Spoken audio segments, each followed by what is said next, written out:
My name is Joshua, and I'm here to bring ya the entrepreneur. Yeah, you got the power to leave the rat race, live at your own pace. Now here's another hour with the latest and greatest. Now please tell me what your fate is.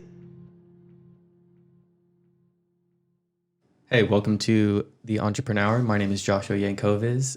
I'm here today with Brock Chapman of Chapman Custom Carpentry. Brock, how you doing today? Good. Cannot complain. So you got to promise not to do any knock on wood jokes today. Okay. So let's just jump right into it.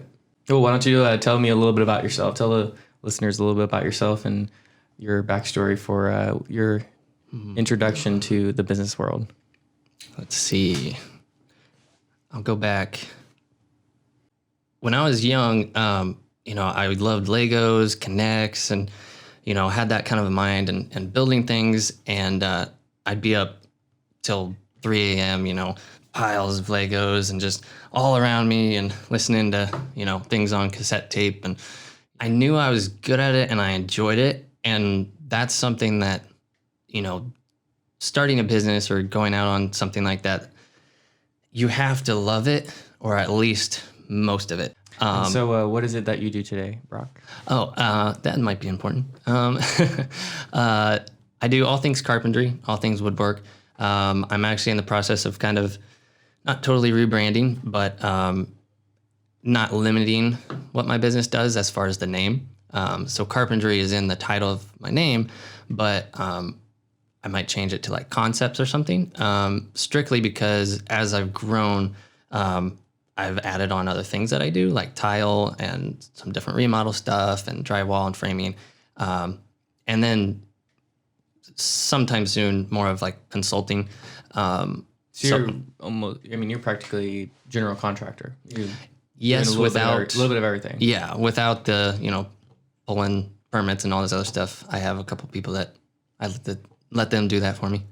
Sure, makes sense. A lot of that stuff, though, it just doesn't, I'm not passionate about. I just, it's more of a title to me. I don't thrive in those capacities, I don't think, and having a whole crew, I haven't felt led to go down that road yet, or maybe never. I don't know. It's just a day by day thing, but I digress. I meant, the Lego stuff. As far as people, my parents and other people, they knew that about me. And so they're like, well, you could be, an architect, or you could do this or that. And I was like, for one, I did really well in school, especially because I was the jock and I didn't really want anything to do with it other than an avenue to play D1 basketball or something. So it was one of those things where I never knew about the trades. I didn't know just straight up building, woodwork and doing all the other things. Like, I knew of people that had done it, but it just wasn't ever an option. I'd never heard of it. It was always go to college, do this, kind of I like what you said before of living outside the box. I won't steal that from you. I'll give you credit. Instead of just thinking, is like a lot of where I've grown and done things so far with my business. And, it's going soon into the fifth year. I think we're 4.5 or so years, and of adding things to the business, but only things that I'm passionate about and have a desire to keep doing, not for the sake of just making a bigger business or chasing more money. That's great in a sense, but I've had a few people, which is a good thing. I was actually reading the other day about, I was just curious leading up to this, as far as I've never looked up, what are the most common mistakes or common flaws or whatever for small businesses or starting a business. And like things you would avoid if you could go back. Yep, exactly. And I was like, well, thankfully, I don't think I've done or had any of those mistakes. But two of them that stuck out to me were, now I'm blanking. Well, tell me what was a moment or a period of your life where you thought differently about work, where you said, I want to pursue a career for myself versus doing the regular 9 to 5? Mm-hmm. Well, I'll have to say, as far as how I got my business started, it was really, I was speaking it was called the HQ. It was the kids department at the church we were attending, and I was filling in for the kids pastor, and I was speaking, and the Lord just kind of had me go into providing. And backstory on this, I had just quit my job. I was a Smoothie King catering manager here in Kansas City, and I had just quit, and I didn't have anything to fall back on. And my wife was pregnant with our first, and she was just going on maternity leave. So it doesn't make much sense to actually be quitting your job and then starting a new business. At least from the outside, it looks foolish. But I was speaking, and one of the dads of a kid in the room, came up to me afterward and was like, "Hey, you mentioned you just quit your job. You don't have any work. I didn't even know what he did. He just said, "Hey, I got a day's work for you." He's like, "Hey, it's more than you'd make, sleeping in tomorrow." And so I was like, "Yep, I'll be there. I'll be there 7 a.m. kind of thing." And showed up, and basically was completely nonverbal, but one day turned into 2 months, turned into 6 months kind of thing working for him. And so he owned a trim carpentry business, and he had two or three other guys that had 30, 35 years plus experience working with him as well. And it was just one of those things that I was like, wait, I really enjoy this. I was like, and, seeing how the old school, people have done things to where I'm not quite even 30, and people see my work or do different things, and like, how in the world, there are no 28-year-olds in, owning businesses in the trades, especially trim carpentry.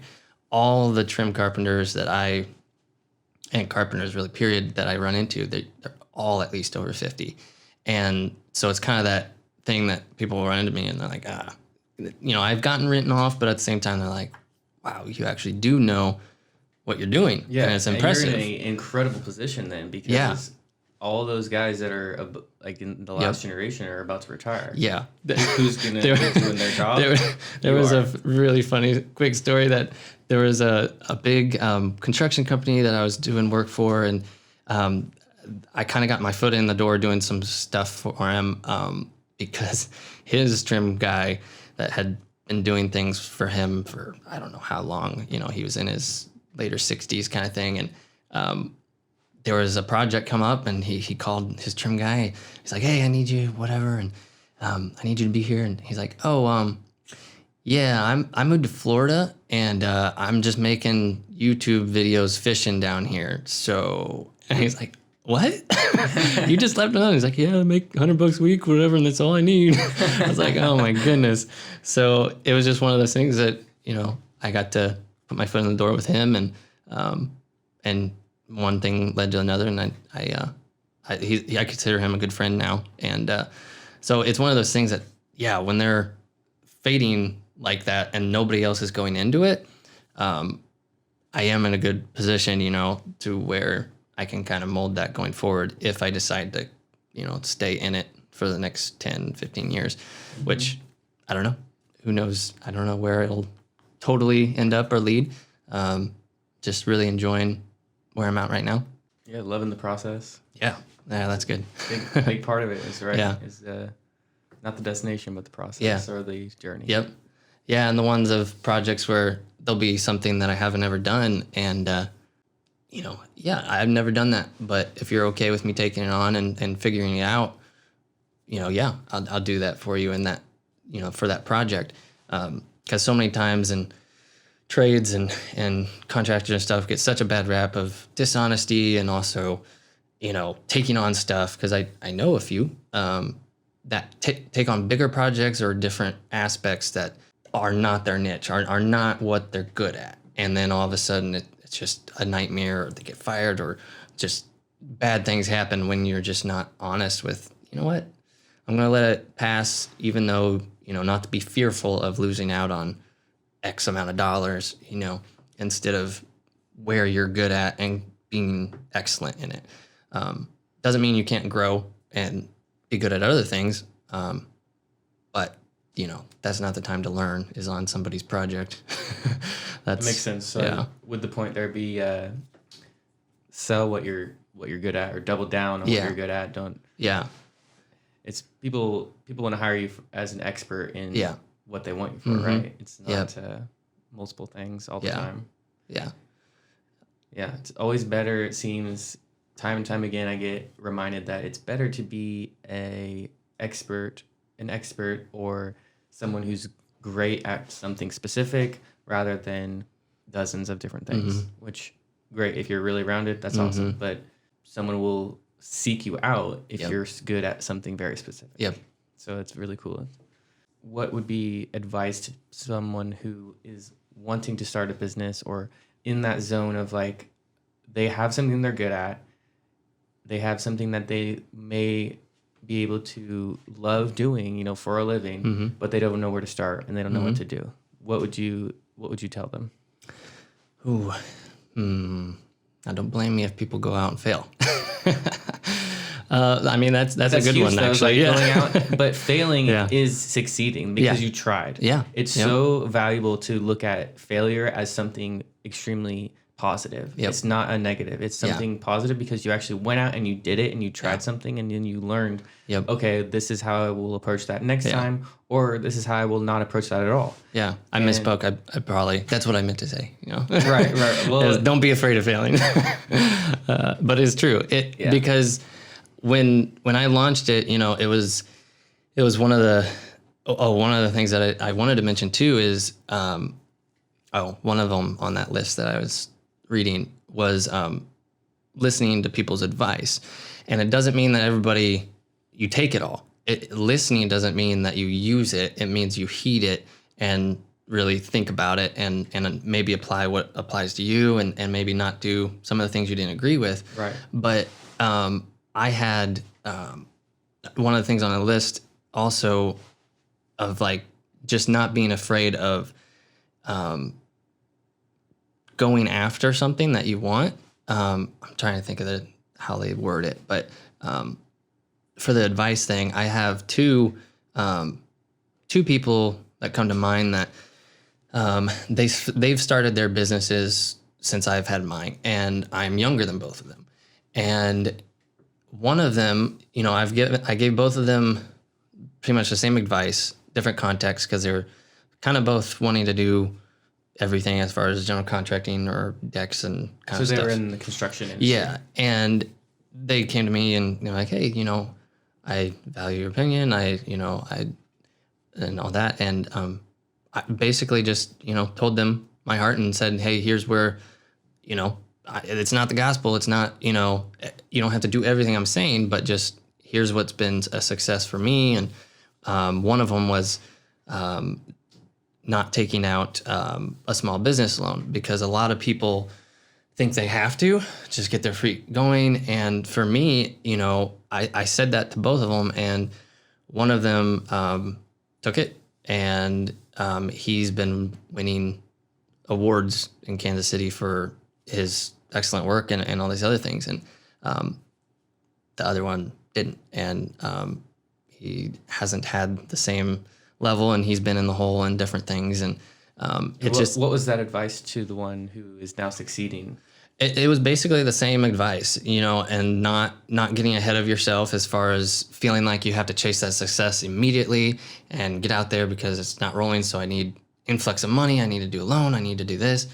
I started out with some loaned tools, and pawn shop and other stuff that I still have those tools, and my arsenal grew and nicer tools, and when I could afford it, and different projects and stuff, and it grew, and now I have pretty much every tool that I need for anything. But I didn't start day one like that I didn't need to feel like I had to go get a $10,000 loan or something just so I had all the arsenal of tools day one. And I was like, it grew, my tools grew and my skill grew, both at the same time kind of thing. But yeah, it's just one of those things to see somebody go past you, the guy winning awards and stuff. I easily could be jealous. I'm like, dang, I haven't been getting those or anything. But that's the ultimate, success of like champion other people to, hey, here, I'm pleased that you are surpassing me. You know, the ultimate, what is it? The student becoming the teacher kind of thing. But of advice is like the ultimate thing on me, not an ego trip, but saying I gave him that, he heeded it, took what he wanted. I don't know if he used all of it or not, but I do know he used some of it, and he's told me, to where now he's succeeding and he's surpassed me, and I don't know, maybe even skill, I don't know. And that's a good thing. You know, I like to see that. It's not something that I'm jealous or I want to pull him down. I think something we had talked about over the phone was about Kansas City, and what's so unique with small businesses here is that they champion each other. Unlike a lot of cities, a lot of areas, and a lot of places that, you know, you have to be competing directly with each other as far as I gotta take business from you or put you down so then I can, you know, that kind of thing. And I do love that here, that I have a good friend that he's, you know, loves coffee, and he knows the whole coffee shop thing in Kansas City, and the coffee shops model that very well as far as championing each other and having that mindset instead of stepping on each other. And I, you know, that's what I desire for Kansas City. I desire that for anybody starting a community. Yeah, exactly. As far as not thinking it's against each other, it's if I do well, you can do well, and vice versa. You know, I've had people that I could have made money off of or from for a project, but I was like, well, I think that's maybe this guy's niche or this, and I really think that. And I've given them business, and vice versa. I've had people then give me business and word of mouth and stuff, to where if I wasn't open and willing to hand that off to somebody, that's a positive thing as far as letting people succeed you in the reach of go farther than you. Mm-hmm. But yeah. Yeah, that mindset is really powerful in empowering other people, Mm-hmm. empowering others in the same field as yourself. Yeah.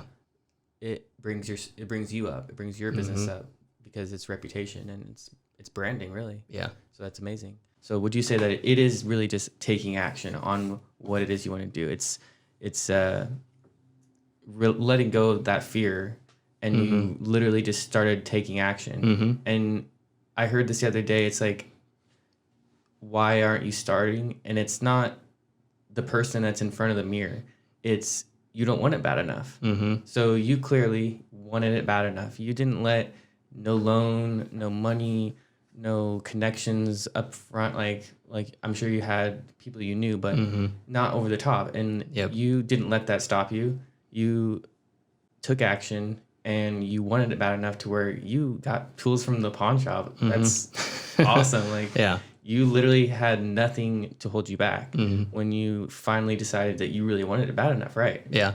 Right. And part of that, I mean, I was in a spot that kind of kicked my butt to get going, as far as being married and a kid on the way. Is just, you know, you got to look yourself in the mirror and be like, I don't know how I'm going to provide. So, oh, snap. And I think that was a good thing that, you know, I do think God was kind of, hey, yeah, you know, go out and do this. And, you know, some of it goes back to where I do have, you know, my dad has had several businesses and, you know, history going back. And my grandfather, after World War II, started a business and selling door-to-door insurances and stuff, and made it into something really big by the time he had passed away. Of like, it's super cool. And I wanted nothing to do, you know, the funny thing is I wanted nothing to do with business, because it didn't intrigue me, the business side of it. Obviously, I own a business now, and my wife owns a business, and we own a business together that we're close to launching here. It's called Arrow and Sage. Just putting that out there.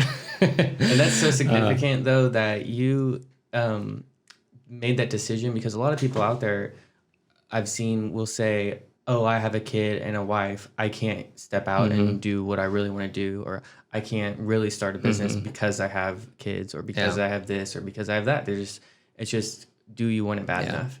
And do you want the freedom that it comes with? Yep. So you made that decision wholeheartedly. Now, what's your wife's business? So she's a doula, a birth doula, and then she has. Is that a midwife?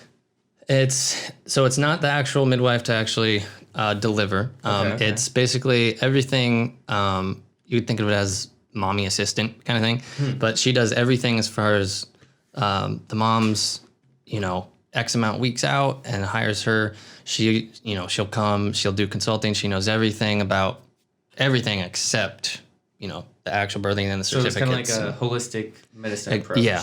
Yep. And Really cool. she has all the, things as far as, our second was a home birth, and she champions that as far as not being afraid of that, which is awesome. And I was a little iffy at first to transition from our first to then having a home birth, but it's night and day difference, and all the other things that there's nothing scary about it. It's incredible difference.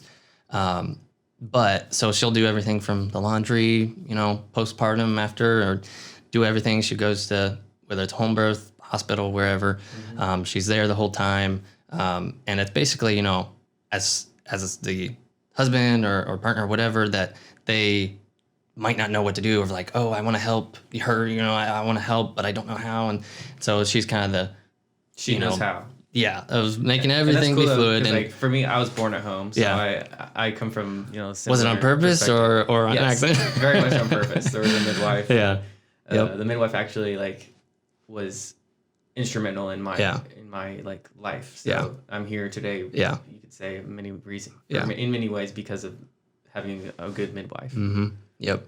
So it's an interesting perspective, and I think it's cool. Like I think a lot of people in society are actually moving that direction towards holistic medicine, Mm-hmm. towards being more sufficient or being more efficient Mm-hmm. with their own time and their own in their own home. Yeah. And so it's really cool. I think Yep. people are becoming a little more autonomous, but at the same time more aware of what's available. Yep. So that's really cool. Yeah. So your second child was born at home or first? Yep. Second? Yep. Simeon was born at home, and it was a night and day difference. It was incredible.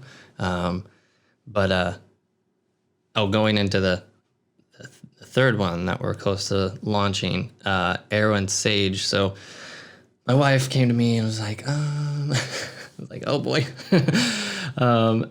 She had been talking with her best friend and about launching this, because her friend, she's a photographer, but also she's launching, I don't know if you know it, I didn't know it was macrame stuff and like necklaces and wall art and all this other stuff.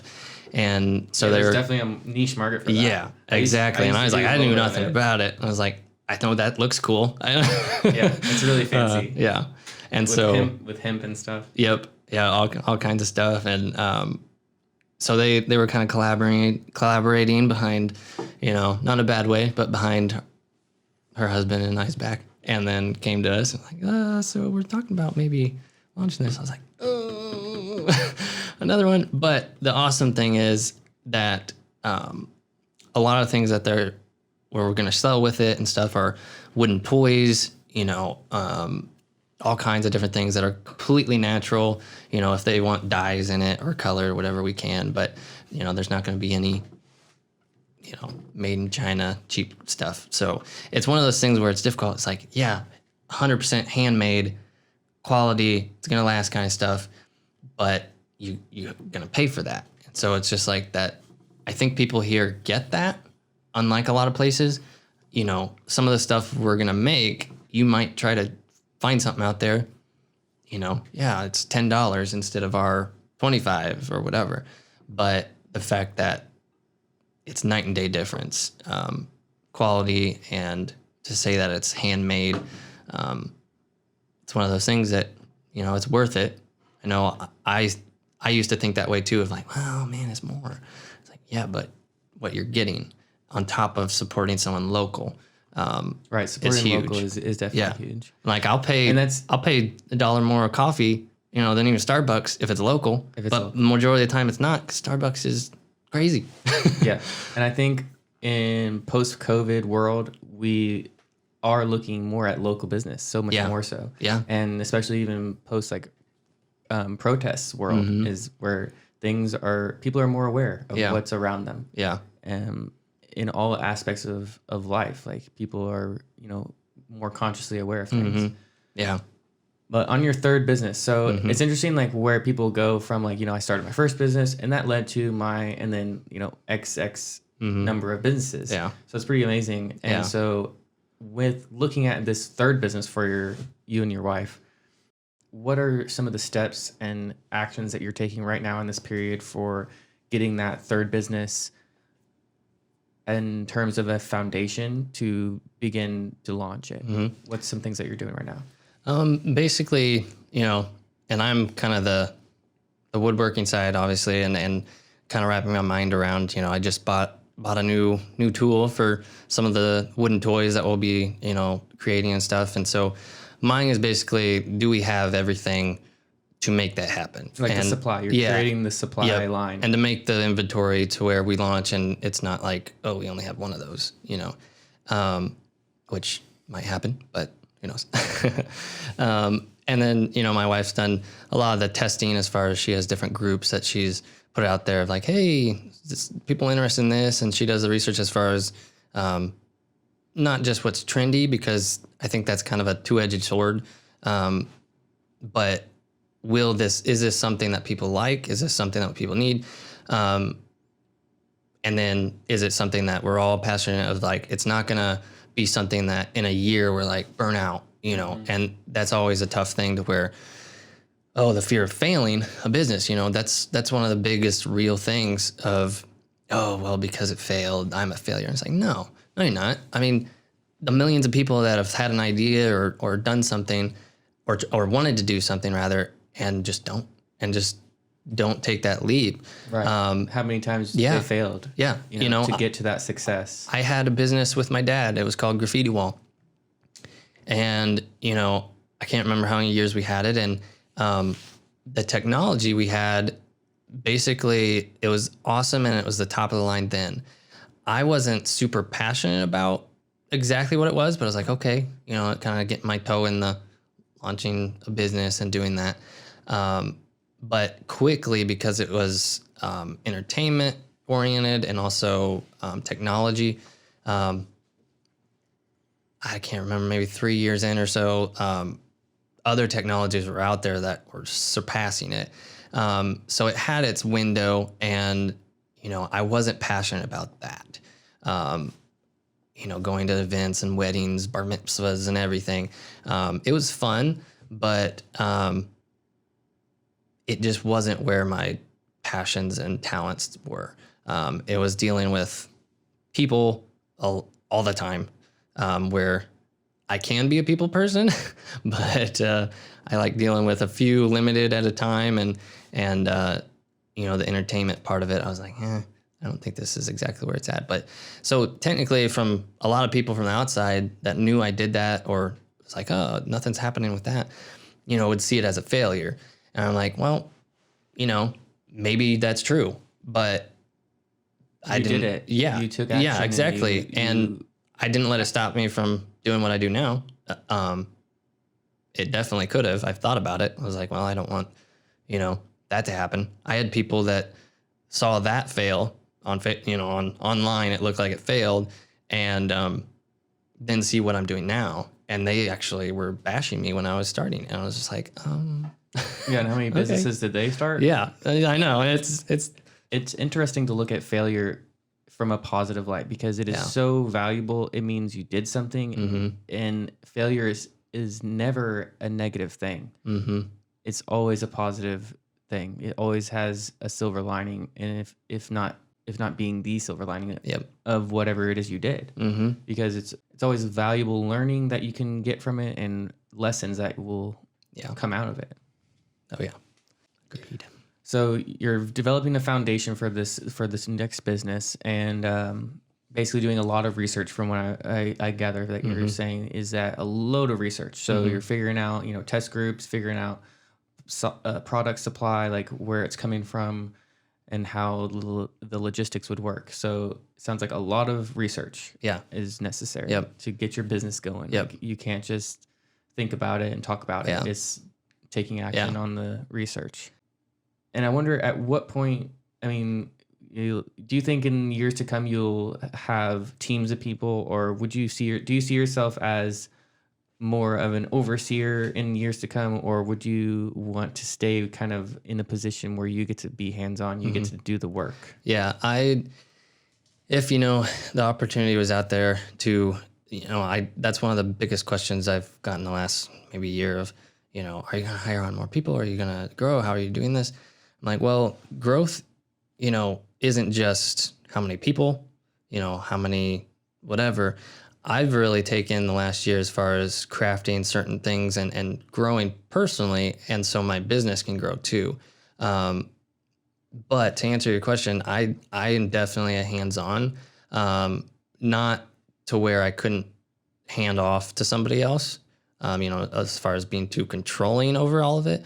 But I definitely, that's part of my passion. I want to build things. I want to do things.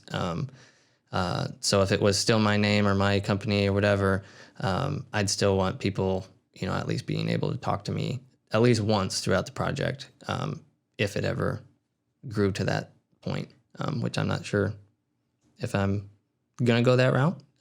We'll see.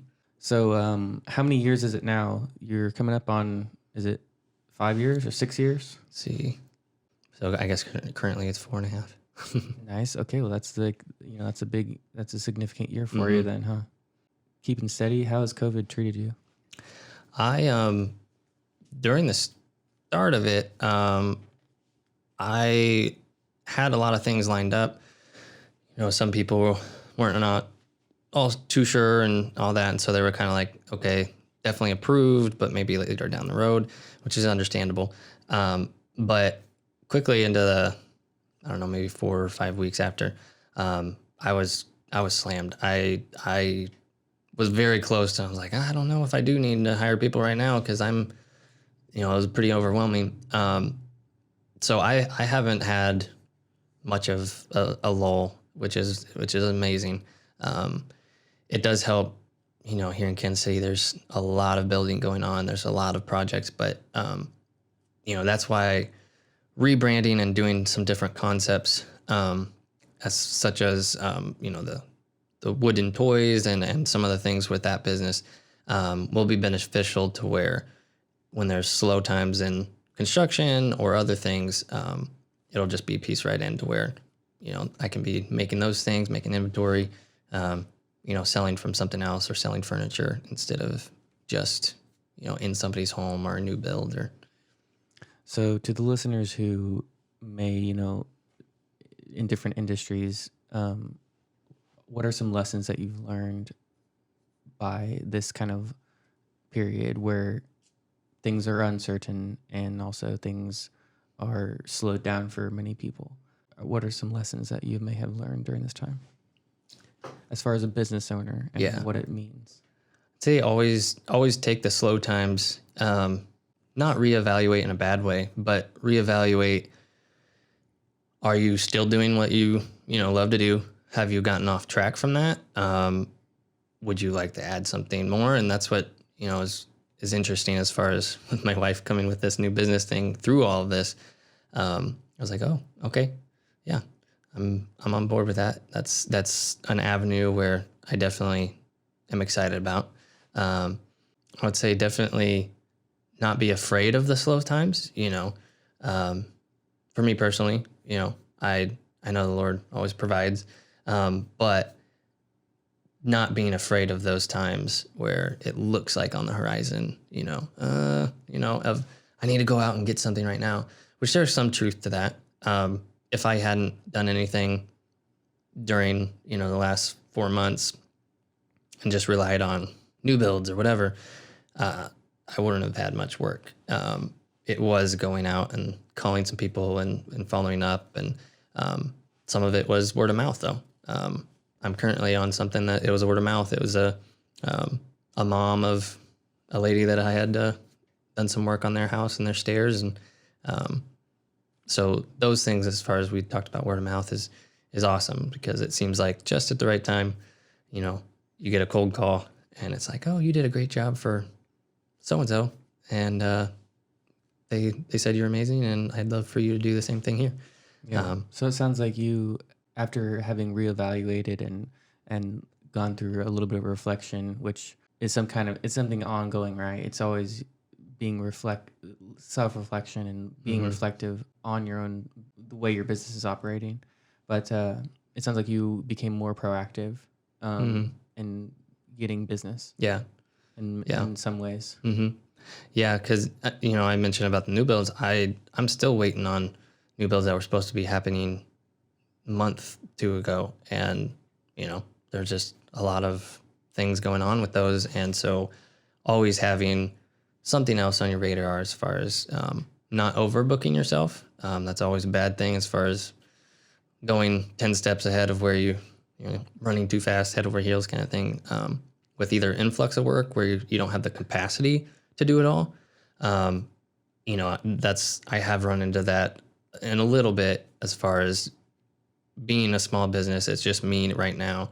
I have a few people that I hire when I need, but having people being okay with waiting on me, which thankfully, I've done a good job, and people know I have integrity to where they're willing to wait, and just being honest with them, like, hey, I might be 2 months out. Like, I know you said you wanted it now, and majority of the time they're like, oh yeah, that's fine. As long as we can get scheduled and do that, they're more than willing to wait. So yeah. That's another amazing thing about word of mouth clients is that when you do good by one person, the quality is apparent, and the passion is apparent. Yeah. And that you can go forward and people can see your past work and not only see it, maybe not even see it, but they can hear about it. Yep. Yeah. And not to say, being completely transparent is, there have been some projects and some clients where I didn't do my best work, something happened or it wasn't. And just being okay with, you don't always have your A game, even if it is something you're passionate about. But just being okay with that as far as it's like, oh, okay, we could have done something a little different. But, if something turned out not quite the way they wanted, of just saying, hey, okay, what can I do for that? Can I knock a little bit off the price? Can I, and just being honest with people, people can see through fake, the human condition of like, you think you can hide things, and it's like everybody, they're human too. And you can see that in each other as far as that honesty of just ones I've been completely honest with, they're more than willing to, oh no, yeah, oh, that's great. Oh, don't worry about it. It turned out better than I had hoped, things like that. So you made trying to hide things or hide yourself mistakes. Vulnerable. Yeah. And I think a lot of people refuse to see it or just don't see it, that being vulnerable is a huge strength, and it allows others to, that's where human connection happens, is when you make yourself vulnerable with other people. And so, like you said, it goes along the same lines as, being transparent and completely honest with them. And it's interesting because I've ran into people who thought I was fake, or who viewed my actions as fake, or my not my personality, but my attitudes. And it's just like, you, first of all, don't know anything about me if you are on that level and that perspective. So true strength comes from actually a place of vulnerability and complete honesty, which is a place of vulnerability. Yep. And that's amazing. So it goes along the same lines as being able to go forward and make new connections with word of mouth clients. Yeah. How do you think word of mouth clients or that kind of mentality would apply to business in general? So like, it works with carpentry because you are able to show your work plain and simple. Like, here's my work. Yeah. Well, some people say that offer services. I mean, doing the best that you can do, as far as, I think I mentioned of selling yourself, as far as there's only one you on earth, there's nobody else that, for a service, even as far as there may be other people doing or providing the same service as you, but what makes you stand out? Do you provide something that those other ones don't? Do you yourself, do you have the personality that just sells your services? You don't have to be a people person. That I always thought that meant that, of selling yourself and, you got to be this bubbly, super outgoing person. It's like, I'm not always all that outgoing, but I can connect. Like we had talked about, it was like connecting with people, And, there's always that need if you've researched and okay, there's something I'm passionate about, but is there a need or a want for it? I do run into the wanting aspect of, for a simple thing of crown molding or whatever. Like, it's not a need. A lot of things I do are not needs unless there's a flood or something. They're wants. And so I can run into problems where like, oh, well, there's something I wanted, but I don't think we're going to spend the money on that, whatever. But when I meet with them, they go, oh, wow, okay, we've seen your work. We've met you. It is a want. We may not have the money now, but we want to in the future, and then I'll have a call back, 6 months later or something. So I think, I don't know if I answered the question, but. So you said something there that's really significant to me, which was setting yourself apart in your industry or in your niche market or whatever it is that you do or whatever it is that you want to do. What are some more things that you tend to lean towards and do to set yourself apart? It's definitely, being okay with putting aside, for what I do, putting aside a higher paying possible project with something that I'll be more joyful doing. That's huge. I've done that So good. a lot. And from the outside, it looks like, well, that doesn't look quite like a success, or it's like, well, there's so much truth of like just not chasing the dollars. But when I've done that, I've gotten more and more projects that I enjoy doing because those word of mouth or those people like, oh yeah, I had this done. And then I get to keep doing those kinds of projects. That's something that I do appreciate. My wife's amazing and the support that we have for each other. That's what I couldn't do with it without her. That's for sure. But is that she champions, hey, you know what? Let's, if when you come home, frustrated with a project because, there's just these things and you don't enjoy something about it.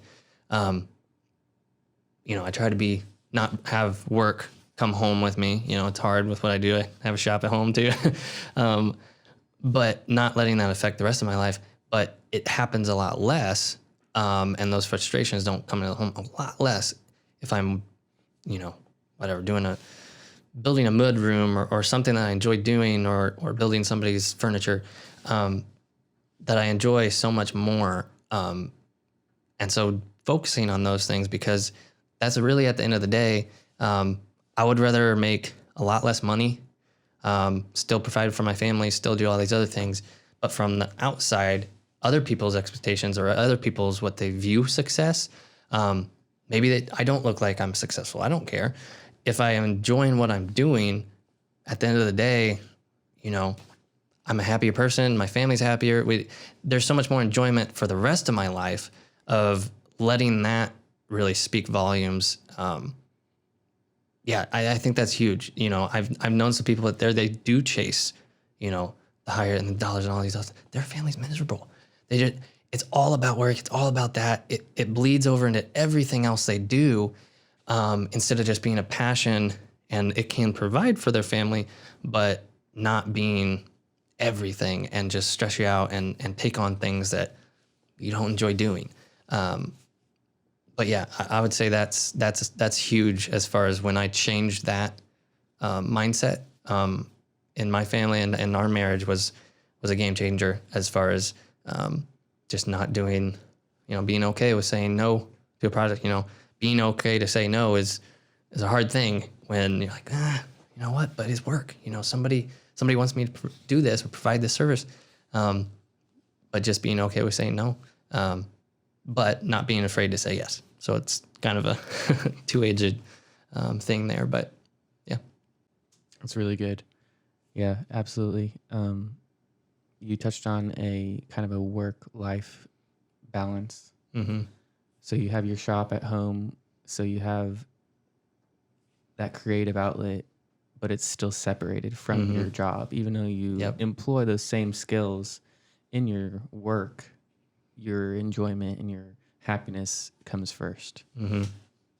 And your love for the process of what you do which is absolutely incredible. It's, I think, what the goal for everyone should be is, do what makes you happy, but not to anyone's, especially yourself, self detriment. Yeah. Yep.